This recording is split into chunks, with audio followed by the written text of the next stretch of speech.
जय हिंद दोस्तों। सफलता मिले या ना मिले ये तो मुकद्दर की बात है। सफलता मिले या ना मिले ये तो मुकद्दर की बात है, पर हम कोशिश ही ना करें ये तो गलत बात है। दोस्तों, आज हम लोग भारत की न्यायपालिका पर ग्रुप डिस्कशन करने वाले हैं और इसमें विशेष रूप से हम लोग सुप्रीम कोर्ट, भारत के जो उच्चतम न्यायालय है, उस पर विशेष रूप से जो है ग्रुप डिस्कशन करेंगे। तो आप लोग इस वीडियो को इंड तक देखिए और इससे पहले का जो सीरीज आपने नहीं देखा है तो वो सारे वीडियो को आप लोग प्लेलिस्ट बना हुआ है, प्रॉपर सारी वीडियो को फॉलो कीजिए, एक भी क्वेश्चन आपको नहीं छूटेगा। तो चलिए आज की कक्षा का हम लोग आगाज करते हैं। तो क्या आप लोग रेडी हैं? यस। चलिए स्टार्ट करते हैं।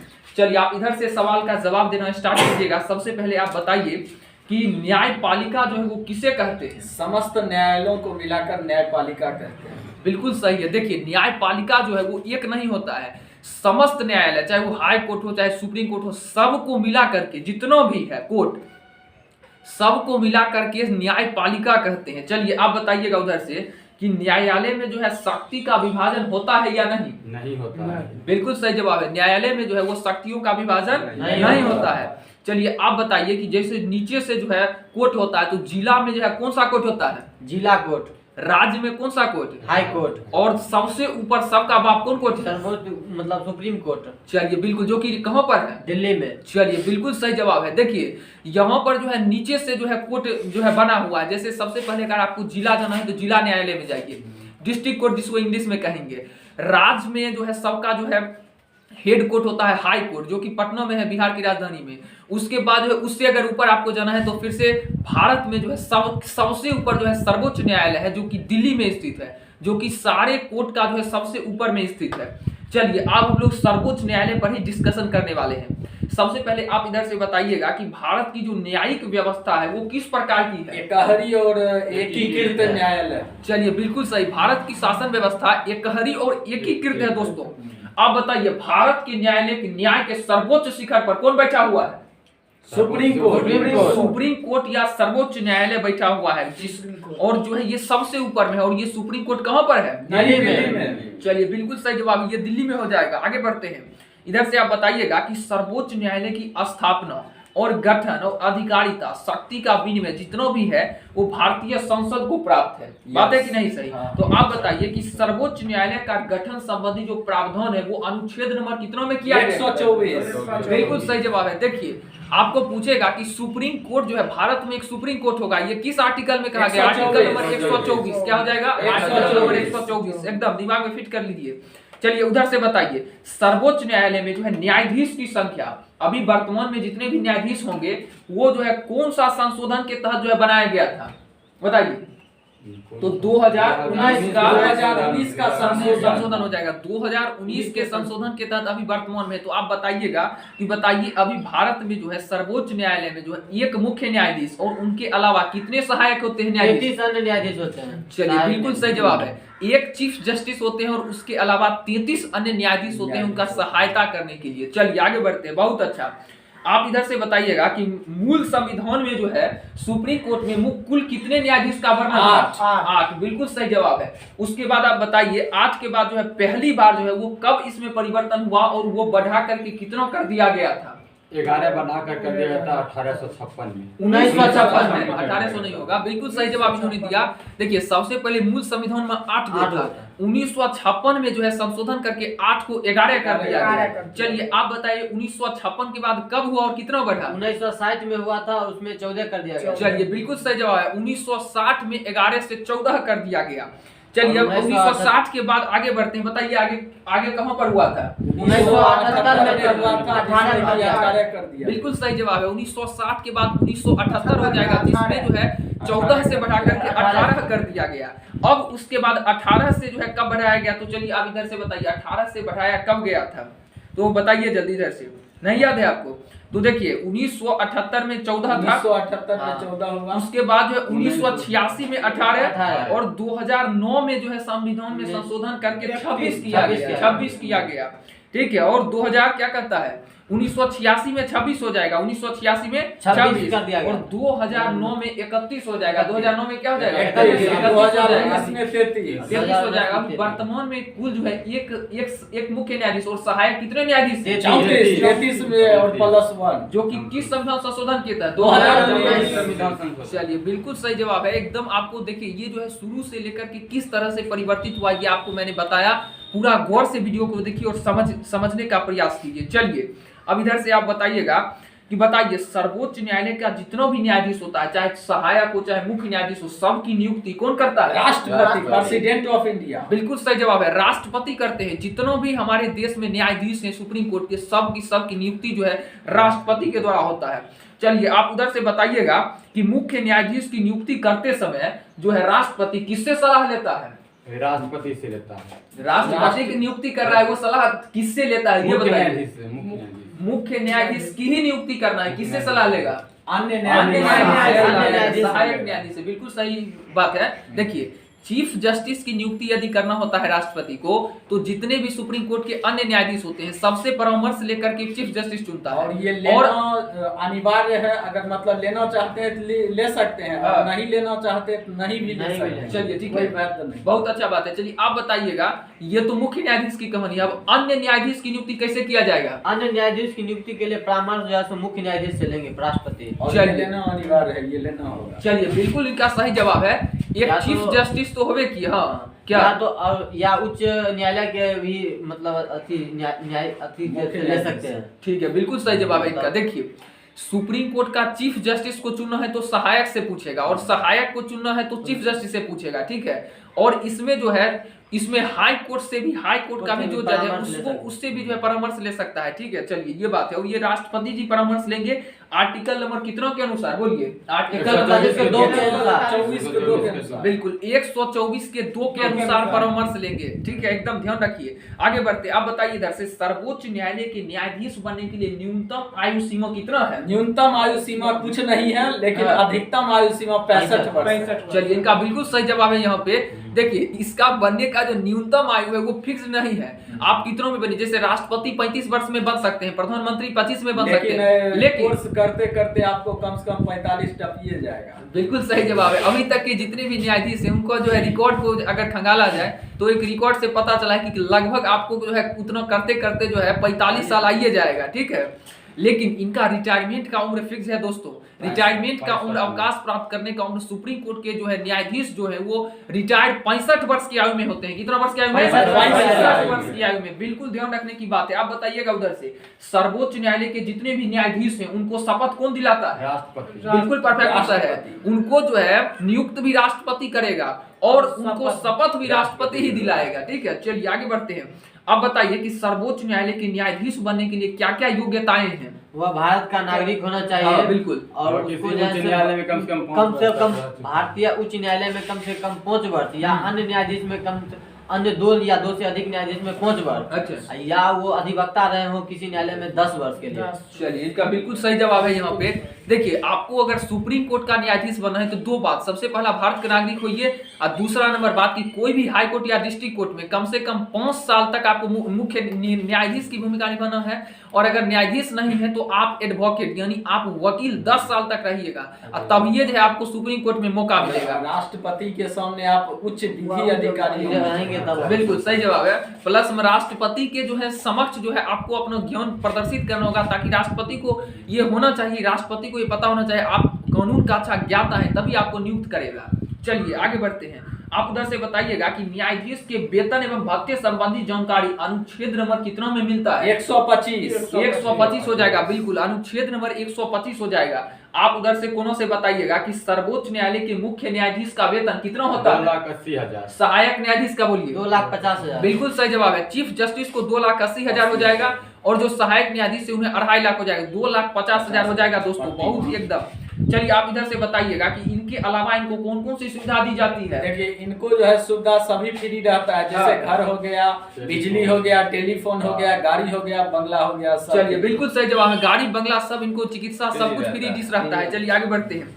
आप उधर से बताइएगा कि न्यायाधीश का जो वेतन और भत्ता मिलता है क्या उसमें कटौती किया भी जा सकता है? नहीं किया जा सकता, उसमें नहीं काटा जा सकता है। चलिए आप बताइए कि सेवानिवृत्ति यानी जब रिटायर होता है तो उसके बाद उसको पेंशन कैसे, उसका पेंशन का निर्धारण कैसे होता है? सेवानिवृत्त करते समय उनका अंतिम माह के वेतन का 50% उनको मिलेगा। चलिए बिल्कुल एक एग्जांपल इसका दीजिए, जैसे बताइए 1 लाख वेतन अगर उनका रिटायरमेंट के समय 1 लाख वेतन अगर उनका है तो उनको 50,000 रुपया मिलेगा। चलिए बिल्कुल इनका बिल्कुल परफेक्ट जवाब है। देखिए यहाँ पर जो है इन्होंने बेहतरीन जवाब दिया। देखिए रिटायरमेंट के बाद पेंशन कितना मिलेगा ये भी निर्धारित है।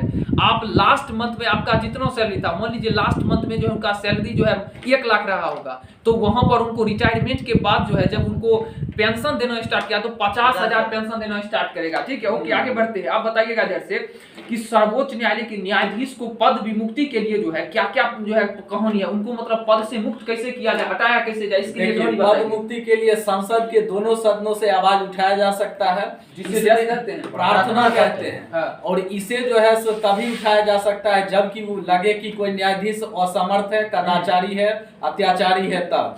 और ये सदन प्रस्ताव जो है बहुमत के द्वारा उठाया जाएगा, उसके बाद जो है फिर इसको पास किया जाएगा 2/3 बहुमत से, हाँ। और राष्ट्रपति के सामने दिया जाएगा। अगर वो स्वीकार कर लेते हैं हाँ। तो ये कानून बन जाएगा और उस न्यायाधीश को हटना पड़ेगा। बिल्कुल। और लोकसभा के लिए जो है बात उठाने के लिए अध्यक्ष के पास पहुंचाने के लिए 100 सदस्यों का हस्ताक्षर होना चाहिए, हाँ। और राज्यसभा में 50 सदस्यों का हस्ताक्षर होना चाहिए, तभी आप प्रार्थना पेश कर सकते हैं। और ये किसको दिया जाएगा? और ये सभापति को दिया जाएगा, प्रेसिडेंट फिर जो है साइन करके पास कर देगा। चलिए बिल्कुल इनका बिल्कुल परफेक्ट जवाब है। देखिए बहुत शानदार इन्होंने जवाब दिया। देखिए ये जो है बहुमत से ही पारित होगा। ठीक है, जितने भी सदस्य होंगे उनका 2/3 बहुमत सब सदन से पास होने के बाद राष्ट्रपति सिग्नेचर करेगा तभी ये हटेंगे। तो ये आपको प्रक्रिया को बिल्कुल ध्यान रखना है। चलिए आगे बढ़ते हैं। अब उधर से बताइएगा कि सबसे अधिक समय तक भारत में जो है मुख्य न्यायाधीश के पद पर कौन व्यक्ति रहे थे? यशवंत विष्णु चंद्रचूड़। चलिए यशवंत विष्णु चंद्रचूड़ जी रहे थे, बिल्कुल, जिनका अभी पुत्र जो है हमारे देश के चीफ जस्टिस हैं। क्या नाम है? DY चंद्रचूड़। बिल्कुल सही जवाब है। देखिए अभी जो है हमारे देश के जो चीफ जस्टिस हैं उनकी पिताजी यशवंत जो है यशवंत विष्णु चंद्रचूड़। ठीक है, यशवंत विष्णु चंद्रचूड़ जी सबसे अधिक समय तक रहे थे, 2696 दिन। 2696 दिन तक रहे थे। कहिया से कहिया तक रहे थे? 22 फरवरी 1978 से 11 जुलाई 1985 तक 2696 दिन 2696 दिन थे। चलिए अब सबसे कम समय तक न्यायाधीश कौन रहे थे? कमल नारायण सिंह 17 दिन के लिए। बिल्कुल सही जवाब है। यहाँ पे सबसे कम दिनों तक कमल नारायण सिंह जी रहे थे, जो कि मात्र 17 दिन तक रह पाए थे। कहिया से कहिया तक? तो 25 नवंबर 1991 से लेकर 12 दिसंबर 1991 तक रहे थे, मात्र 17 दिन रहे थे। चलिए अब आप इधर से बताइएगा कि जब भारतीय न्यायिक पद्धति में लोकहित मुकदमा PIL लाया गया तो भारत के मुख्य न्यायाधीश के पद पर कौन थे? भागवती जी। PN भागवती जी, बिल्कुल परफेक्ट इनका उत्तर है। PN भागवती महोदय थे जब PIL पेश किया गया था। चलिए थोड़ा जल्दी होगा तब बच जाएगा। चलिए आप उधर से बताइएगा कि सर्वोच्च न्यायालय के न्यायाधीश जो है अवकाश प्राप्त करने के बाद क्या कोई भी न्यायालय, हाई कोर्ट या कोई भी पद पर जो है क्या काम कर सकते हैं? नहीं कर सकता है। बिल्कुल सही जवाब। देखिए आप जो है जब सुप्रीम कोर्ट के चीफ जस्टिस के पद पर से रिटायर्ड होइएगा तो फिर आपको कोई काम नहीं करना है, किसी भी सरकारी पद पर आप नहीं काम कीजिएगा, आप आराम से रेस्ट लीजिए। चलिए आप इधर से बताइएगा कि मुख्य न्यायाधीश जो है वो राष्ट्रपति की स्वीकृति के बाद जो है दिल्ली के अतिरिक्त और भी बैठक बुला सकता है जगह पर। तो ऐसा जो है कहां पर ये घटना घट चुका है और कहां कहां हुआ है? एक बार हैदराबाद में और एक बार लद्दाख में, श्रीनगर में 2 बार ऐसा घटना घटा है। बिल्कुल सही जवाब है। देखिए ऐसा कोई बात नहीं है कि सुप्रीम कोर्ट अगर दिल्ली में है तो दिल्ली में बैठक होगा। अगर मुख्य न्यायाधीश जी राष्ट्रपति से अनुमति लेकर के किसी दूसरे शहर में भी इसकी बैठक बुला सकते हैं, और ऐसा घटना आज तक 2 बार घट चुका है। एक बार जो है ये श्रीनगर में हो गया था और एक बार है हैदराबाद में हो गया था। चलिए बहुत अच्छा, आगे बढ़ते हैं। अब सर्वोच्च न्यायालय का क्षेत्राधिकार कहने का मतलब है उसका क्या क्या अधिकार है, क्या क्या उसको क्षमता है, कैपेसिटी है उस पर एक्शन लेने का। तो चलिए सबसे पहला जो इस पर टॉपिक है वो है प्रारंभिक क्षेत्राधिकार। प्रारंभिक क्षेत्राधिकार में क्या क्या मामला आता है तो ये हम लोग देख लेते हैं। सबसे पहला मामला है कि भारत संघ तथा एक से अधिक राज्यों के मध्य विवाद आएगा। तो इसमें आप थोड़ा सा बताइए कि क्या देखिए कोई भी 2 राज्य है तो राज्य में जो है अगर झगड़ा होता है तो राज्य का हाई कोर्ट कहेगा हम ही बॉस है, इसीलिए जो है सुप्रीम कोर्ट को रखा गया है। तो सुप्रीम कोर्ट इसमें जो है 2 राज्यों के बीच समझौता करेंगे जी। तो फर्स्ट यही कहता है। बिल्कुल, देखिए 2 राज्यों के बीच अगर कोई विवाद होता है तो वहां पर हाई कोर्ट फ्लॉप हो जाएगा, बिकॉज अगर हमारा राज्य का होगा तो मान लीजिए पटना और यूपी में लड़ाई हो गया, तो पटना हाईकोर्ट में सुनवाई कीजिएगा तो पटना वाला ऑलरेडी बिहार के पक्ष में फैसला सुना देगा, तो फिर वहां पर काम नहीं चलने वाला है। तो हाईकोर्ट दो राज्यों के बीच मतलब कोई भी समस्या का विवाद का निपटारा नहीं करेगा, इसके लिए आपको सुप्रीम कोर्ट जाना होगा। ठीक है, तो ये बात है, बात बिल्कुल सही है, यही बात है मिला जुला करके। आगे बढ़ते हैं। प्रारंभिक क्षेत्राधिकार के अंतर्गत सर्वोच्च न्यायालय उसी विवाद को निर्णय के लिए स्वीकार करेगा जिसमें किसी तथ्य या विधि का प्रश्न शामिल हो। कहने का मतलब है कानून संबंधी कोई बात होना चाहिए, पॉलिटिक्स वॉलिटिक्स मारने वाला काम पर नहीं होने वाला है। चलिए आगे बढ़ते हैं। दूसरा है अपीलीय क्षेत्राधिकार। ठीक है, तो अपीलीय क्षेत्राधिकार के अंतर्गत जो इसमें 3 प्रकार के प्रकरण आते हैं। कौन कौन आते हैं, बोलिए जल्दी। पहला संवैधानिक और चलिए बिल्कुल सही जवाब है, संवैधानिक हो जाएगा, दूसरा दीवानी हो जाएगा और तीसरा फौजदारी हो जाएगा। अपीलीय न्यायालय है, अगर हाई कोर्ट से आप संतुष्ट नहीं होते हैं तो सुप्रीम कोर्ट में आप अपील कर सकते हैं। ये हमारे देश की एक बहुत बेहतरीन व्यवस्था। चलिए बिल्कुल सही जवाब है। आप जो है हाई कोर्ट में यदि संतुष्ट नहीं हो पाए तो कहाँ जाइएगा, सुप्रीम कोर्ट। कोर्ट। यह अंतिम अपील है, इसके बाद कहीं नहीं, इसके बाद नहीं, ये सबसे सर्वोच्च शिखर पर यही बैठा हुआ है कि नहीं। चलिए आगे बढ़ते हैं।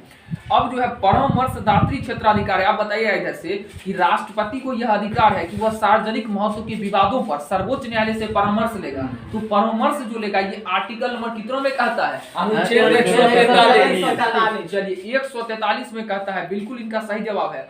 तो अगर कोई भी परामर्श दिया तो क्या राष्ट्रपति बाध्य है उसको स्वीकार करने के लिए? नहीं, वो अपने विवेक से काम करेगा। चलिए बिल्कुल परफेक्ट उत्तर है। देखिए राष्ट्रपति जो है जरूर परामर्श लेंगे, कोई भी विवाद पर जो है सुप्रीम कोर्ट से ले सकते हैं, लेकिन ऐसा कोई जरूरी नहीं है कि वो उनकी बातों को पूर्ण रूप से मान ही ले, बाध्यता नहीं है। राष्ट्रपति बिल्कुल स्वतंत्र होते हैं, हमारे देश के वो प्रथम नागरिक भी हैं। चलिए आगे बढ़ते हैं। आप इधर से बताइएगा पुनः विचार संबंधी क्षेत्राधिकार। तो बताइए संविधान के अनुच्छेद कितनों के अनुसार सर्वोच्च न्यायालय को यह अधिकार है कि वह अपने द्वारा बनाए गए निर्णय को फिर से जो है पुनः विचार कर सकता है। तो ये आर्टिकल नंबर 137 में कहा गया है, 137 में, यानी मान लीजिए कि कोई गलत मान लीजिए डिसीजन हो गया या कोई प्रकार का भी घटना हो गई तो पुनः विचार भी कर सकता है। ये आर्टिकल नंबर कितना में, 137 में कहता है। चलिए आगे बढ़ जाते हैं। अब है अभिलेख न्यायालय। चलिए भारत का जो सर्वोच्च न्यायालय वो एक अभिलेख न्याय है, आर्टिकल नंबर कितना के, 129 में। और अभिलेख का कहने का मतलब है कि कोई जो है जैसे कुछ भी घटना घटा तो उसको सुरक्षित रखा जाता है रिकॉर्ड के तहत, और आगे ऐसा घटना होता है कहा जाता है अकॉर्डिंग टू दिस रूल, तो उसमें जो है फिर इसको लगाया जाता है 129 के तहत। चलिए इनका बिल्कुल सही जवाब है। देखिए रिकॉर्ड जो है रखना जरूरी है ताकि मान लीजिए कोई हाई कोर्ट या कभी भी आगे जो है कोई प्रकार का घटना घट जाए उसी मुद्दा पर, जिस मुद्दा पर पहले सुप्रीम कोर्ट कोई फैसला दे चुका है, तो उस मुद्दा पर वहां तुरंत सुप्रीम कोर्ट के फैसले को सटा दिया जाता है फोटोकॉपी लगा करके कि देखिए इस मुद्दा पर पहले से वहां पर फैसला सुनाया जा चुका है। तो ये बात है, ये अभिलेख न्यायालय की बात है। और लास्ट पॉइंट आज का, मौलिक अधिकारों का रक्षक किसे कहा गया है? Supreme court. सुप्रीम कोर्ट को कहा गया अगर आपका कोई भी मौलिक अधिकार छीनने का प्रयास करता है तो आप कहां पर जाइएगा? Supreme court. सुप्रीम कोर्ट के साथ साथ और एक कोर्ट जा सकते हैं, हाई कोर्ट। बिल्कुल परफेक्ट उत्तर है। देखिए अगर आपके मौलिक अधिकारों का कोई हनन करता है तो आप डायरेक्ट दोस्तों सुप्रीम कोर्ट के लिए रवाना हो सकते हैं। और सुप्रीम कोर्ट जाने में थोड़ा ज्यादा खर्च हो जाएगा। जैसे मान लीजिए हम लोग बिहार से बिलोंग करते हैं, तो यहाँ से मान लीजिए कोई हमको मान लीजिए जाति धर्म के आधार पर हमको गरिया लिया, हमको भेदभाव कर दिया, तो हम जो है जा सकते हैं सुप्रीम कोर्ट। लेकिन वहां पर सुप्रीम कोर्ट जाएंगे तो हमको रुपया बहुत ज्यादा लग जाएगा। तो ऐसा बात नहीं कि डायरेक्ट सुप्रीम कोर्ट जाइए, आप हाई कोर्ट भी जा सकते हैं, कोई दिक्कत नहीं है। और हाई कोर्ट हमारा कहां पर है? पटना में है। बिल्कुल परफेक्ट उत्तर है। आप बताइए कि आर्टिकल नंबर 32 क्या कहता है? आर्टिकल नंबर 32 कहता है कि आप सीधे सुप्रीम कोर्ट जा सकते हैं। अगर कोई व्यक्ति मौलिक अधिकार का हनन करता है तो हम सीधे सुप्रीम कोर्ट आर्टिकल 32 लगा के जा सकते हैं। आर्टिकल 32 जो है वो संवैधानिक उपचारों का अधिकार देता है। आत्मा कहा जाता है इसको, भीमराव अंबेडकर जी आत्मा कहे। बिल्कुल, आर्टिकल 32 को संविधान की आत्मा भीमराव अंबेडकर साहब जी ने कहा था। बिकॉज आर्टिकल 32 है तभी हमारा मौलिक अधिकार बचा हुआ है। अगर आर्टिकल 32 नहीं रहता तो जितना भी मौलिक अधिकार है सब फ्लॉप हो जाता है। तो आर्टिकल 32 के द्वारा आप किस कोर्ट में अपील कर सकते हैं? Supreme court. चलिए आगे बढ़ते हैं। इसके तहत जो है बताइए कि सुप्रीम कोर्ट जो है क्या वो रिट जारी करता है? 5 प्रकार का रिट जारी करता है। पांचों रिट का एक एक नाम बताइए। प्रत्यक्ष बंधीकरण, हाँ। परमादेश, हाँ। प्रतिषेध, हाँ। उसके बाद अधिकार भिक्षालेख, उत्प्रेषण। चलिए बिल्कुल परफेक्ट उत्तर है इनका। देखिए 5 प्रकार के रिट जारी करता है। बंदी, प्रत्यक्षीकरण, परमोदेश हो जाएगा, उसके बाद हो जाएगा क्या कहता है? उत्प्रेषण हो जाएगा, प्रतिषेध हो जाएगा और अधिकार भिक्षालेख हो जाएगा। तो ये 5 प्रकार का रिट जारी करता है। ठीक है। और देखिए ये जो है लास्ट क्वेश्चन अब होने वाला है कि सर्वोच्च न्यायालय में संविधान की निर्वचन से संबंधित मामले की सुनवाई के लिए न्यायाधीश की संख्या कम से कम कितना होना चाहिए? 5 होना चाहिए। कोई भी मुद्दा पर जो है अगर आपको संशोधन करना है तो फाइनल डिसीजन के लिए कम से कम 5 आदमी होना चाहिए, 5 न्यायाधीश होना चाहिए। और ये आर्टिकल नंबर कितना कहता है? 145 का 3। बिल्कुल सही जवाब, 145 का 3 कहता है। हाल फिलहाल में जो है ईडब्ल्यूएस जो है मुद्दा है, इस पर जो है 5 न्यायाधीश की सुनवाई हुई थी और इसमें 3 न्यायाधीश जिस मुद्दा पर अपना बात कर देते हैं, बहुमत दे देते हैं, तो वो जो है वो आगे की ओर जो है चल जाता है। तो ईडब्ल्यूएस मुद्दे पर भी हाल फिलहाल में जो है इस पर बातचीत हुई थी, जिसमें 3 न्यायाधीश ने जो है इसके पक्ष में सुना दिया, तो इसलिए जो है ईडब्ल्यूएस का जो है आरक्षण कोटा वो आगे बढ़ा दिया गया है। तो उम्मीद करते हैं दोस्तों कि आपको ये पूरा का पूरा ग्रुप डिस्कशन शानदार लगा होगा। अगर आपको ये बहुत अच्छा लगता है, आज बहुत ज्यादा इंपॉर्टेंट टॉपिक हमारे देश के सुप्रीम कोर्ट के बारे में था। ये ग्रुप डिस्कशन जो है बहुत ही शानदार चल रहा है। प्रॉपर सारे वीडियो को फॉलो कीजिए, एक भी क्वेश्चन आपको नहीं छूटेगा। तो उम्मीद करते हैं दोस्तों की वीडियो आपको बहुत ही ज्यादा अच्छा लगा होगा। अच्छा लगता है तो मेरे चैनल को सब्सक्राइब कीजिए, कमेंट करके बताइए और आप किस किस टॉपिक पर ग्रुप डिस्कशन चाहते हैं, करंट अफेयर्स चाहते हैं, इतिहास चाहते हैं, भूगोल चाहते हैं, विविध चाहते हैं, जो चाहते हैं सब कमेंट में छापिए। मैं आपकी सारी बातों को पूरा करने का प्रयास करूंगा। तो मिलते हैं नेक्स्ट वीडियो में, तब तक के लिए जय हिंद।